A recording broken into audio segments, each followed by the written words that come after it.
Oke, sebenarnya saya kira kita punya dua pertanyaan, tapi apa yang disampaikan Rocky tadi silakan juga kalau Mas Hasto mau menanggapi, atau nanti ada rekaman yang bisa ditonton juga oleh Rocky. Silakan Mas Hasto. Baik, yang pertama yang Bung Hamdan Malik. Ya, dua-duanya bisa singkat saya kira. Oh enggak, ya ini agak Ya. panjang ini jawabnya karena saya senang dengan pertanyaan ini. Karena ini bagian dari berbagai skenario politik yang ditujukan kepada saya. Yang pertama terkait dengan kasus Harun Masiku, itu kan jelas ada pengakuan dari dalam itu proyek politik. Proyek politik untuk menguji ketika Pak Firly terpilih sebagai ketua KPK, bagaimana responnya ketika kasus itu kemudian berhadapan dengan suatu elit politik, yaitu diciptakanlah target-target politik. Itu nanti rekam jejaknya bergeser ke belakang. Karena ketika saya ditugaskan sebagai wakil sekjen yang pertama kali oleh Bu Mega dan kemudian menjadi PLT sekjen, gagasan saya adalah bagaimana partai ini memproduk pemimpin atas dasar gagasan-gagasan yang dibangun. Tadi yang dikatakan kita berbicara tentang ide apa yang ditawarkan oleh PDI Perjuangan. Termasuk ketika KPK dibentuk oleh Ibu Megawati Soekarno Putri, ketua pansusnya adalah Pak Agustin Teras-Narang. Itu gagasannya adalah betul-betul untuk membangun suatu institusi yang powerful di dalam mewujudkan suatu kehidupan negara yang baik sesuai dengan pengalaman empiris kita. Bahwa 32 tahun kekuasaan Soeharto itu penuh dengan praktek-praktek KKN. Jawabannya adalah melembaga terhadap KPK. Itu yang kami praktekkan. Maka kemudian satu sebagai anggota tim 9 yang kami dorong salah satunya sebagai wakil presiden adalah calonnya adalah Pak Abraham Samad. Itu. Hanya konfigurasi politik saat itu karena kami tidak cukup 20%, tidak memungkinkan. Karena pemilu yang dilaksanakan pada bulan April 2014 perolehan kami berkurang dari itu.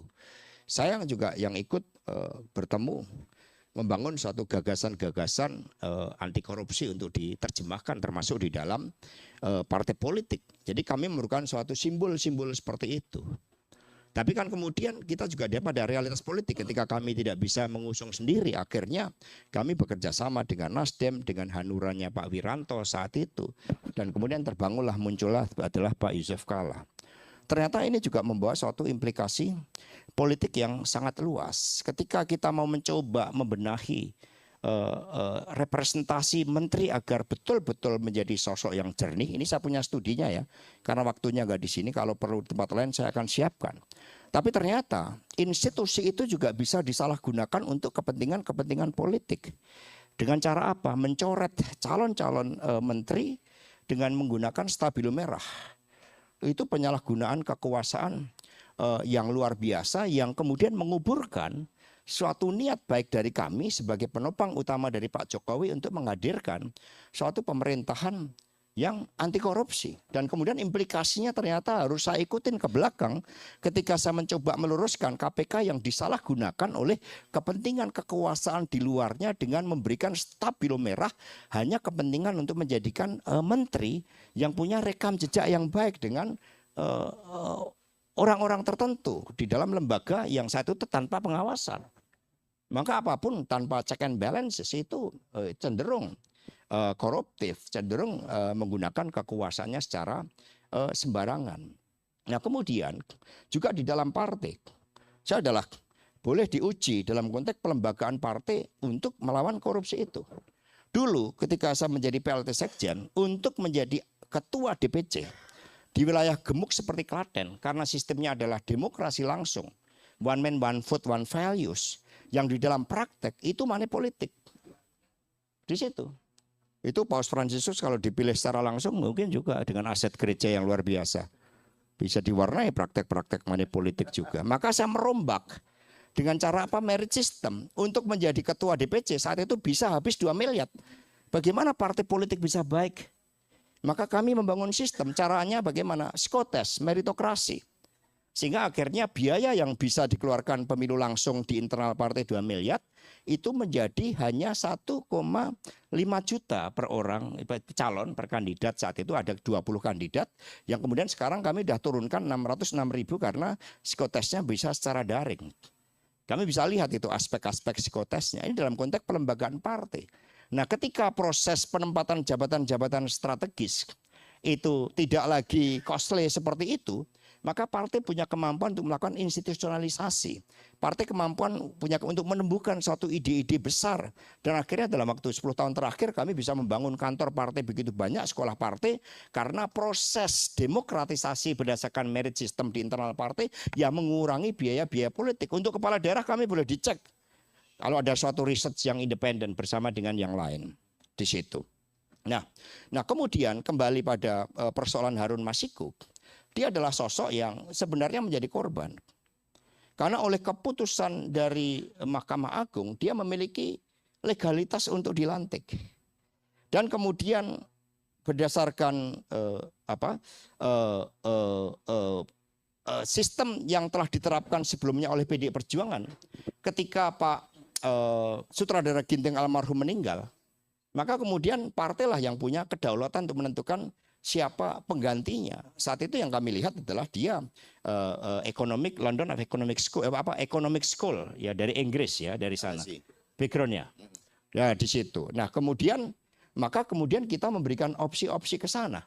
Tetapi legalitas yang dia miliki berdasarkan keputusan Mahkamah Agung itu kan kemudian dikalahkan karena ada suatu upaya-upaya dengan menggunakan kekuasaan untuk memancing adanya suap di situ, sehingga dia ditolak dulu. Setelah ditolak, ada yang dari KPU yang kemudian menawarkan jasa untuk mengurus itu. Disitulah terjadi suatu penyuapan. Nah, ketika saya mendengar terjadinya peristiwa itu saya marahin betul itu yang namanya Saiful itu di situ. Karena kami mengharamkan praktek-praktek itu karena kita punya suatu legalitas. Jadi ini kan seperti teman-teman, siapa mungkin yang tunjuk jari yang belum pernah deal sama polisi ketika ditangkap melanggar lalu lintas. Kan ada ketidaksetaraan di situ, ada ketidakberdayaan di situ.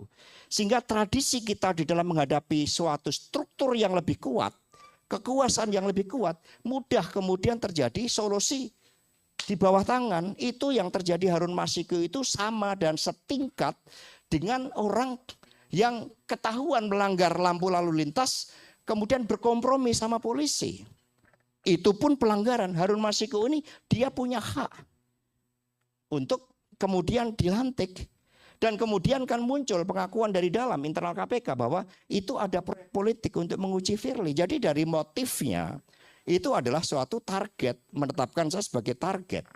Di situ saya nggak ada, saya bukan pejabat negara, saya bukan PNS.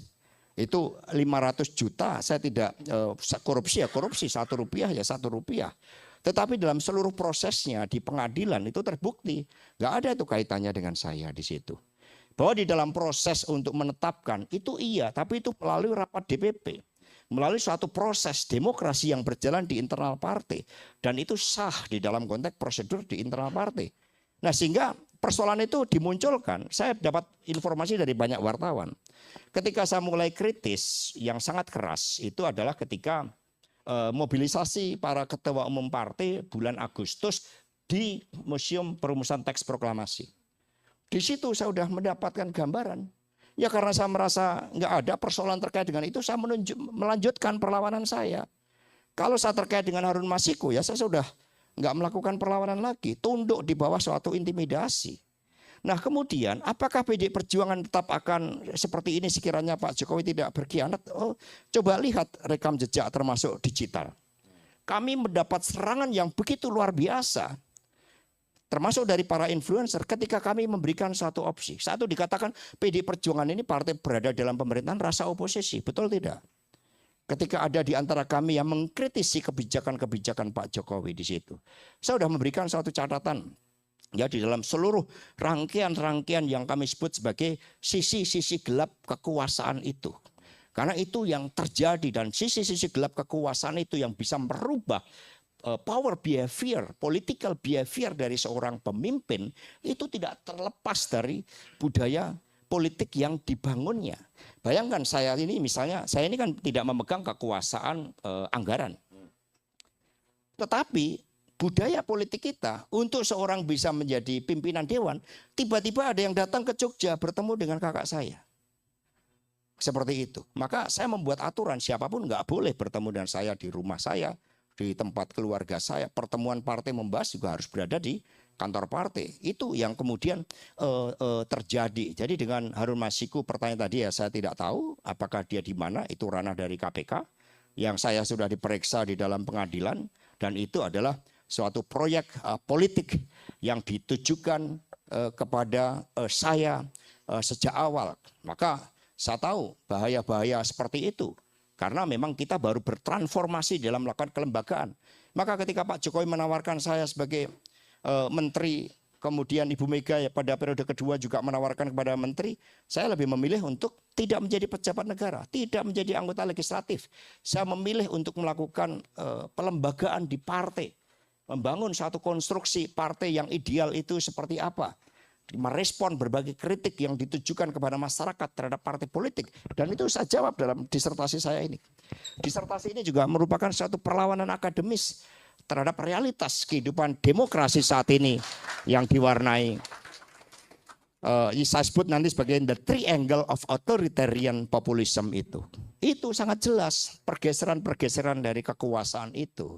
Nah sehingga itu clear sikap saya sebagai sekjen, saya pertanggungjawabkan penuh terhadap sikap-sikap anti korupsi dan bisa kita terbuka partai. Kita siap untuk dilakukan evaluasi. Dan kemudian yang kedua, maaf tadi sedikit loncat, yaitu sikap PDI. Sejak awal kami kritis. Kami menolak misalnya impor beras, kami lebih menawarkan kedaulatan pangan.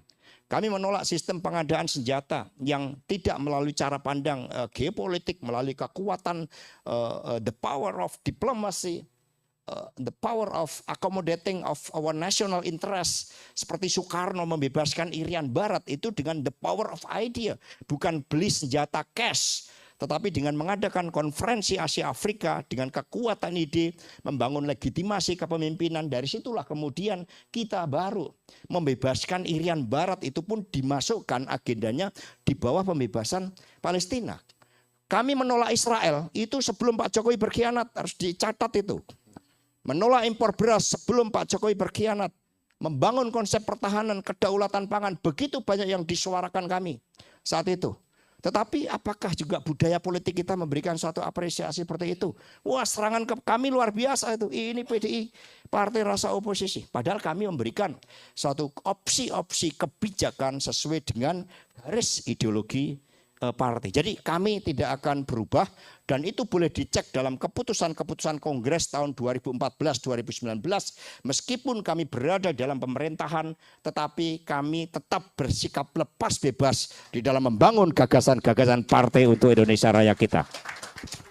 Kemudian yang tadi masalah demokrasi jalanan itu, ya segala sesuatunya itu kan dibangun dari kesadaran.